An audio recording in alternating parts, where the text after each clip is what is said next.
Fitness bus channel உங்கள் நண்பர்கள் இருக்கும் தோழலை மாலை வணக்கம். வீடியோட ஒரே நாள் தான் தொடர் வந்து பார்த்தீங்கன்னா வீலாக்ஸ் வீடியோ கிடையாது. இன்ஃபர்மேஷன் அப்பப்போ நம்ம அப்டேட் பண்ணிட்டு இருப்போம். போர்ட்டர்ஸ் பற்ற விஷயங்கள் தான். ஸோ இந்த வீடியோவில் பார்த்தீங்கன்னா போர்ட்டர் பற்றி நம்ம 3 விஷயங்கள் நம்ம பார்க்க போகிறோம். என்னப்பா வீடியோ நடுவில் எதுவுமே வீலாக்ஸ் போடலையே அப்படின்னு பார்த்தீங்கன்னா, வீலாக்ஸ் போடுற அளவுக்கு அந்த அளவுக்கு இப்போ ஏர்னிங்ஸ் ஒன்றும் பெருசாக இல்லை தோழர். அதனால தான் பார்த்தீங்கன்னா வீடியோ நான் போகிறதே விட்டுட்டேன்னு இல்லை. வீலாக்ஸ் போடுறது வந்து பார்த்திங்கன்னா போடும்போதே பார்த்திங்கன்னா நம்ம 1500 சம்பாதிக்கிற மாதிரி தான் அது வீலாக போடலாம். 1000 சம்பாதிக்கிறதுக்கே நம்மளுக்கு ரொம்ப கஷ்டமாக இருக்கும்போது அது எங்கே நம்ம வீலாக் போடுறது? ஸோ ரைட்டே தான். சரி 3 விஷயம் பேச தெரியுமா? ஒன்று வந்து பார்த்திங்கன்னா ஜிஎஸ்டி. போர்ட்டரில் ஜிஎஸ்டி மெயினாக இப்போ அதுதான் எல்லாருக்கும் தலைக்கு மேலே ஓடிட்டுருக்கு. அதை பற்றி நம்ம பேசி ஆகணும். ரெண்டாவது வந்து பார்த்திங்கன்னா நம்மளால் ஒரு நாள் ஃபுல்லாக எவ்வளோ தான் சம்பாதிக்க முடியும்? ஜிஎஸ்டி போர்ட்டர் மட்டும் இல்லை, ரேப்பிடோவில் வந்திருக்கு. இதெல்லாம் தாண்டி நம்ம ஒரு நாளைக்கு நம்ம எவ்வளோ தான் சம்பாதிக்க முடியுது அப்படின்றத நம்ம பார்க்க போகிறோம். சரிங்களா? மூணாவது வந்து பார்த்திங்கன்னா இப்போ போர்ட்டரில் அக்செப்டபுள், அதாவது எவ்வளோ மிஸ் பண்ணுறோம்ல, இதில் சிக்கல் வந்திருக்கு. ஒரு சிலருக்கு வந்திருக்கு, ஒரு சிலருக்கு இல்லை. சரியா? இதை பற்றி நம்ம பேசுவோம். ஃபஸ்ட்டு வந்து பார்த்திங்கன்னா தொடர் ஜிஎஸ்டி.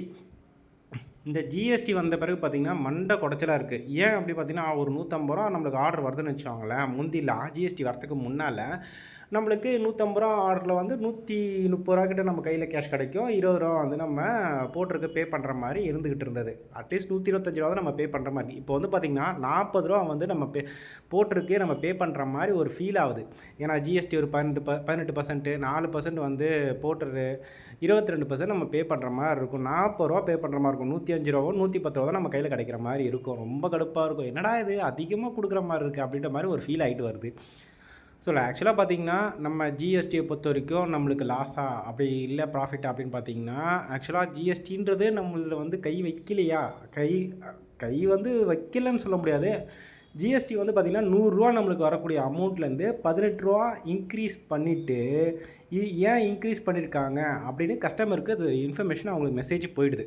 18% ஜிஎஸ்டி உங்களுக்கு எக்ஸ்ட்ரா இனிமேல் வரும் அப்படின்னு சொல்லிட்டு வருது. ஆனால் என்னென்னா இது பாதிப்பு யாருக்கு முதல்ல அப்படி பார்த்தீங்கன்னா போர்ட்டருக்கு தான். நம்மக்கிட்ட போர்ட்டர் எவ்வளோ டிடக்ஷன் பண்ணியிருந்தாங்க? 12% டிடக்ட் பண்ணியிருந்தாங்க. 8% குறைச்சி இப்போ 4% மட்டும் தான் அவங்க டிடக்ஷன் பண்ணுறாங்க. போர்ட்டர் தான் மெயினாக லாஸு. நம்மளுக்கு லாஸான்னு கேட்டிங்கன்னா நம்மளுக்கு பட்டும் படாமல் நம்மளுக்கு தெரியாமல் அது கொஞ்சம் சைடில் லாஸ் போகுது. ஏன்னா 9 ரூபா அந்த மாதிரி தான் வர்ற மாதிரி ஒரு ஃபீலாக இருக்குது. நம்ம நல்லாவே தெரியுது. ஆனால் எக்ஸாக்டாக பார்த்தீங்கன்னா கிலோமீட்டருக்கு நம்ம 10 ரூபா தான் கிடைக்குது. 9 ரூபாலேருந்து 10 ரூபா தான் கிடைக்குது. நம்மளுக்கு அந்த பிக்கப்புக்கான கிலோமீட்டருக்கான அமௌண்ட்டு ரொம்ப வரதே கம்மியாயிடுச்சு. முந்தி வந்து பிக்கப்புக்கான அமௌண்ட்டும் சேர்த்து தான் இவங்க வந்து போர்ட்டர் வந்து கலெக்ட் பண்ணுவாங்க. அதாவது சர்ஜார்னு ஒன்று வரும். அதுவும் இல்லாமல் நம்மளுக்கு பார்த்தீங்கன்னா பிக்கப்பு ட்ராப்அப் எல்லாம் சேர்த்து நம்மளுக்கு கொஞ்சம் பரவாயில்லாமல் வந்துக்கிட்டு இருந்தது. சர்ஜார்டரும் சேர்த்து வரதுனால பார்த்திங்கன்னா இன்னும் எக்ஸ்ட்ராவே கிடைக்கிற மாதிரி ஒரு ஃபீல் ஆகும். ஆனால் இப்போ சர்ஜார்டரு 15 ரூபாவும் ஆக்கிட்டாங்க. அதுவும் குறிப்பிட்ட ஏரியாக்களில் தான் இருக்குது. ஏன்னா சர்ஜ் ஆர்டரும் போட்டுட்டு இப்போ போர்ட்டரோட டிடக்ஷன் ஃபீஸும் வச்சுட்டு எல்லாமே வச்சோம்னா கஸ்டமர் யாருமே புக் பண்ண மாட்டாங்க போர்ட்டரில். அதனால் இப்போ கொஞ்சம் கம்மி பண்ணியிருக்காங்க. எல்லாத்துலேயும் கொஞ்சம் கம்மி பண்ணி வச்சுருக்காங்க. நம்மளே கை வச்சுருக்காங்கன்னா நம்மளுக்கு தெரியாமல் கை வச்சுருக்காங்க. அது நம்மளுக்கு சரியாக புரியாது. நம்மளுக்கு அது இன்னும் குழப்பம் நம்மளுக்கு ஓடித்தான் இருக்குது. ட்ராப்புக்கு போகிற அமௌண்ட்டு மட்டும் தான் நம்மளுக்கு எக்ஸாக்டாக கிடைக்குது. பிக்கப்புக்கான அமௌண்ட் அவ்வளோவா கிடைக்க மாட்டேங்குது. இதுதான் உண்மை. பிக்கப்புக்கான கிலோமீட்டருக்குலாம் இப்போலாம் பார்த்திங்கன்னா முந்திலாம் பார்த்திங்கன்னா 1 கிலோமீட்டர் அந்த இதுக்குள்ளலாம் கம்மியாக தான் இருந்தது. அதாவது 1 கிலோமீட்டருக்குள்ளே ஆர்டர்ஸ் அதிகமாக வந்துடுது. இப்போலாம் பார்த்திங்கன்னா 2.5 கிலோமீட்டர், 2.6 கிலோமீட்டர், 2.8 கிலோமீட்டர் அதிகமாக வராமட்டனால இப்போ ரொம்ப கஷ்டமாக இருக்குது. அதெல்லாம் 1.5 கிலோமீட்டர் ஆர்டர் வரதெல்லாம் ரொம்ப ரேர். அப்படியே 1.5 கிலோமீட்டர் ஆர்டர் வருதுன்னா நம்ம அந்த ஏரியாவுக்கு போனோம்னா ரிட்டன் வராத ஆர்டர் தான் போடுறாங்க. ஸோ இதுதான் அதிகமாக வந்துக்கிட்டு இருக்கு. இப்போ நம்மளுக்கு வந்து பார்த்திங்கன்னா நம்மளதில் பிடிக்கிறாங்க. ஆனால் நம்மளுக்கு தெரியாமல் அது போகுது. என்னென்னா அந்த 1/2 மணி நேரத்தில், அதாவது 100 ரூபான்ற சம்பாதிக்கிறது, நம்ம 100 ரூபா சம்பாதிக்கிறது வந்து 18 நிமிஷத்தில் சம்பாதிப்போம். சரிங்களா?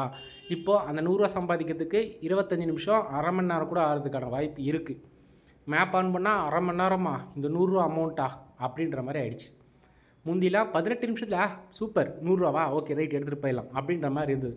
இப்போது இந்த 100 ரூபா அரை மணி நேரம் ஆயிடுச்சு. இதான் மேட்ரு. ஏன்னா ரேட் நம்மளுக்கு கம்மி பண்ணிட்டாங்க, போர்ட்டர் அவங்களுக்கும் சேர்த்து கம்மி பண்ணிக்கிட்டாங்க. இதுதான் மெயின். ஸோ ஜிஎஸ்டிக்கும் இதுக்கு சம்மந்தம் இருக்கான்னு கேட்டிங்கன்னா அது வேறு. ஆனால் ஜிஎஸ்டியை பேஸ் பண்ணி ஜிஎஸ்டியும் டிடக்ஷன் சேர்த்தாங்கன்னா ரொம்ப கஸ்டமர் வந்து வெறுப்பாயிடுவாங்க. ஏன்னா இப்போயே கஸ்டமர்ஸ் கேட்குறாங்க தொடர். உன்னோட கஸ்டமர்ஸ் என்னங்க 130 ரூபா தானே வரும், இப்போ 155 ரூபா 60 ரூபாலாம் வருது, ஏன் இவ்வளோ அதிகம் போட்டாங்க அப்படின்னு ஒரு 2 கஸ்டமர்ஸ் கேட்க தான் செய்கிறாங்க. ஜிஎஸ்டி எப்படி அதை நம்ம ப்ரூஃப் எடுத்து காட்டி அதை பேசி கன்வின்ஸ் பண்ணுறதுல ஒரு சிலர் கொஞ்சம் கோபப்படுறதில்ல. கேட்குறாங்க. அதுதான் ஒன்று. சரி தோழர், இது ஒன்று. 2வது வந்து பார்த்திங்கன்னா, போர்ட்டரை பொறுத்த வரைக்கும் இந்த ஏர்னிங்ஸ் ஒரு நாளைக்கு நான் இப்போ சொன்னேன்ல, அரை மணி நேரம் அந்த ரூ. 100 எடுக்கிறது.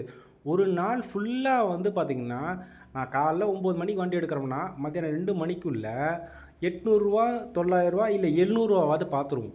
ஆனால் இந்த ரூ. 700 பார்க்கறதுக்கு சாயங்காலம் 4 ஆகிடுது. இப்போது இந்த ப்ரைஸ் அமௌண்ட் வந்ததுலேருந்து ரூ. 700 பார்க்கறது வந்து 4 5 கூட ஆகுது. 6 மணி ஆகுது. இப்போ மணி பார்த்திங்கன்னா 6:30க்கு மேலே ஆகிடுச்சு. இப்போ நான் எடுத்திருக்க மொத்த அமௌண்ட்டே பார்த்திங்கன்னா ரூ. 1000 தான். இந்த டைம்லாம் பார்த்திங்கன்னா 1500 1800லாம் நான் உங்களுக்கு வீடியோ போட்டிருக்கேன், வீலாக் வீடியோ. ஸோ அதனால தான் பார்த்திங்கன்னா இப்போ வீலாக் வீடியோ எடுக்கிறதுக்கே ஒரு இன்ட்ரெஸ்ட்டே இல்லை. அந்த ரூ. 1000ல் ரூ. 200 பெட்ரோல் போயிடுது, ரூ. 100 சாப்பாடு போயிடுது, ரூ. 700 மீதி இருக்குது. இந்த ரூ. 700 நம்ம எப்படி பார்த்திங்கன்னா ரூ. 50 60 ஏதாவது டீ சாப்பிட்டாகணும், அது ஒன்று. காலைல டிஃபன் வேறு, இதெல்லாம் நிறையா விஷயம் இருக்குது. கையில் கிடைக்கிறது ரூ. 500 கிடைக்கும். ரூ. 500ல் ரூ. 200 வீட்டுக்கு செலவு இருக்கும். ரூ. 300 தான் நம்ம வருமானம். நம்மளோட வருமானம் ரூ. 9000 தான். மாதத்துக்கு நம்ம ஃபுல்லாக 30 நாள் வேலை செஞ்சோம்னா நம்மளோட வருமானம் 9000 தான். ஒரு நாள் ஃபுல்லாக காலைல 9லேருந்து சாயங்காலம் 6 மணி வரைக்கும் வேலை செய்யுது. இது ஆக்சுவலாக ரியல் ஃபேக்ட் இது தான், வேறு எதுவுமே கிடையாது. இப்போ நம்ம வருமானம் 10,000க்குள்ளே தான் நம்ம வருமானமாக ஆயிடுச்சு. முடியலை, காலையிலேருந்து ட்ரை பண்ணி பார்த்துட்டேன். என்ன ட்ரை பண்ணாலும் இவ்வளோ தான் வருது. ஒரு ஹை ஆர்டர் எடுத்தால் கூட, ஒரு வேளை ரூ. 500 ஆர்டர் நம்ம எடுத்தால் கூட அங்கே பாதி நாள் போயிடுது. திருப்பியும் மறுபடியும் ரிட்டர்ன் சிட்டிக்குள்ளே வரத்துக்கு அதே ரூ. 500 கிடைக்கிறதுக்கு ஒரு 4 மணி நேரம் 5 மணி நேரம் அங்கேயே நம்ம உட்காரணும். பெரிய ஆர்டரும் இதே தான், சின்ன சின்ன ஆர்டர் எடுத்தாலும் இதே தான். முந்தி மாதிரி இல்லை, ரொம்ப கஷ்டமாக இருக்குது. போட்டு கொஞ்சம் மாற்றங்கள் வேறு மாதிரி ஆகிடுச்சு. காலையிலேருந்து சாயங்காலம் வரைக்கும் சம்பாதிக்கிற அமௌண்ட் நம்மளுக்கு 1000 தான் கையில் வருது. அது 1000 வந்து பெட்ரோலெல்லாம் கழிக்காமல் சொல்கிறேன். 3வது வந்து பார்த்திங்கன்னா, இதில் இன்னும் கடுமையாகப்பட்ட விஷயம் என்ன அப்படி பார்த்திங்கன்னா தொடர், ஆர்டர் அக்செப்டபிள் பண்ணுறது. நிறைய பேருக்கு பார்த்திங்கன்னா 2 ஆர்டர் மிஸ் பண்ணோன்னா 3வது ஆர்டர் அவங்க கொடுக்கக்கூடியது 20 செகண்ட் கழிச்சு. இப்போது நம்ம நான் ப்ரைம் மெம்பராக இருக்கோன்னு வைங்க, இன்றைக்கி எவ்வளோ நேரம் கழித்து நம்மளுக்கு ஆர்டர் கொடுப்பாங்க, அக்செப்ட் பட்டனுக்கு அவைல் பண்ணுவாங்க. எப்போ அக்செப்ட் பட்டன் கொடுப்பாங்க? 10 செகண்ட் கழிச்சு தான் அந்த அக்செப்ட் பட்டனை நம்மளால் கிளிக் பண்ண முடியும், சரியா?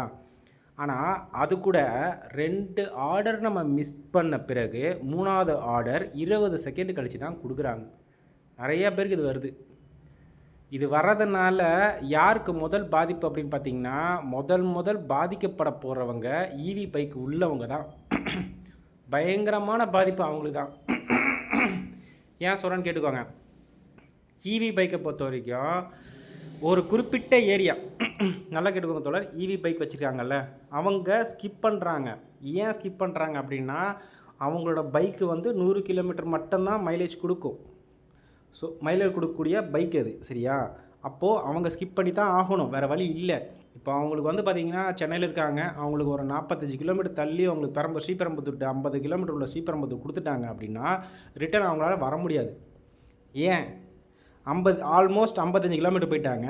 இன்னும் 45 கிலோமீட்டர் தான் அவங்களால போக முடியும். அங்கே பவர் ஸ்டேஷன் கிடையாது. பவர் ஸ்டேஷன் சுற்றி முற்றி பக்கத்தில் எங்கேயுமே கிடையாது. சிட்டிக்குள்ளே வந்தால் அவ்வளோதான். இதனால தான் அவங்க சில ஆர்டர்ஸ் வந்து அவங்க ஸ்கிப் பண்ண மாட்டாங்க. சிட்டிக்குள்ளே இருக்கக்கூடிய ஆர்டர்ஸ் மட்டுமே அவங்க அழகாக எடுத்துக்கிட்டு இருந்தாங்க. இந்த ஈவி பைக் அவங்களுக்கு ஹெல்ப்ஃபுல்லாக இருந்தது. இப்போ இந்த ஸ்கிப்பு ஆர்டர் 2 ஆர்டருக்கு மேலே ஸ்கிப் பண்ணோம்னா 20 செகண்டுன்னு தள்ளி போக போக போக என்ன ஆகுது? அதாவது 2 ஸ்கிப், அதான் அன்னிலேருந்து நான் இன்றைக்கி வரைக்கும் அதான் சொல்லிட்டு இருக்கேன். போட்டு கவனிக்கவே மாட்டேங்கிறாங்க.